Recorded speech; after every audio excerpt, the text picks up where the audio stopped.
ہونٹوں کی سیاہی دور کرنے کے لیے ٹماٹر اور کھیرے کا رس ہونٹوں پر لگائیں، کچھ دنوں میں خاطر خواہ نتائج حاصل ہو جائیں گے۔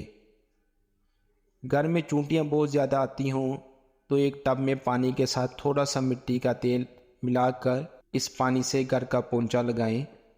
اگر کارپیٹ بچھا ہو تو اس کے کناروں پہ پونچا لگا دیں۔ 2 سے 3 بار یہ عمل کرنے سے چونٹیاں دوبارہ نہیں آئیں گی۔ کنگھیوں کی صفائی کے لیے گرم پانی میں تھوڑا سا واشنگ پاؤڈر اور صابن ڈال دیں اور 20 منٹ کے لیے کنگھے اس میں بھگو دیں۔ پھر برش سے اچھی طرح صاف کر لیں اور گرم پانی سے دھو لیں۔ کنگھے نئے جیسے ہو جائیں گے۔ اگر گوشت پکاتے یا بھونتے وقت جل جائے تو اس میں آدھی پیالی دودھ ڈال دینے سے جلے گوشت کی بو نہیں آتی۔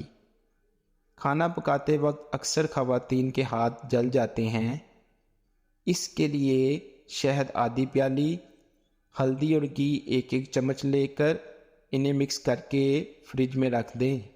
جب بھی ضرورت پیش آئے اسے متاثرہ حصے پر لگائیں، نہ جلن ہوگی اور نہ ہی چھالے پڑیں گے۔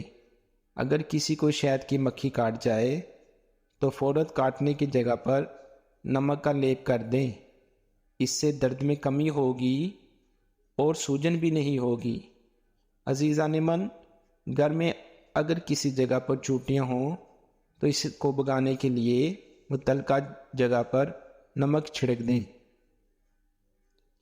انڈوں کو ابالنے کے وقت پانی میں 1 بڑا چمچ نمک شامل کر دیں تو انڈے چٹکنے سے محفوظ رہیں گے اور ابلنے کے بعد چھلکا بآسانی اتر جائے گا۔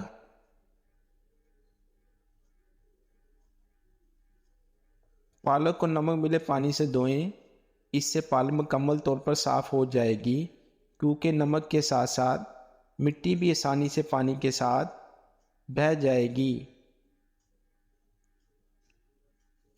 عزیزان من، منہ کی بدبو دور کرنے کے لیے 1 چمچ نمک اور 1 چمچ کھانے کے سوڈے کو 1 کپ پانی میں شامل کریں اور اس سے غرارے کریں۔ انشاءاللہ تعالی منہ کی بدبو دور ہو جائے گی۔ استری کی سطح کو صاف کرنے کے لیے استری کو گرم کریں اور ایک کاغذ پر نمک چھڑک لیں۔ اب گرم کی ہوئی استری کو اس کاغذ پر پھیریں۔ استری کی سطح مکمل طور پر شفاف ہو جائے گی اور استری کی سطح بالکل نہیں لگے گی۔ مزید معلوماتی ویڈیوز کے لیے آپ ہمارے چینل کو ضرور سبسکرائب کریں۔ شکریہ۔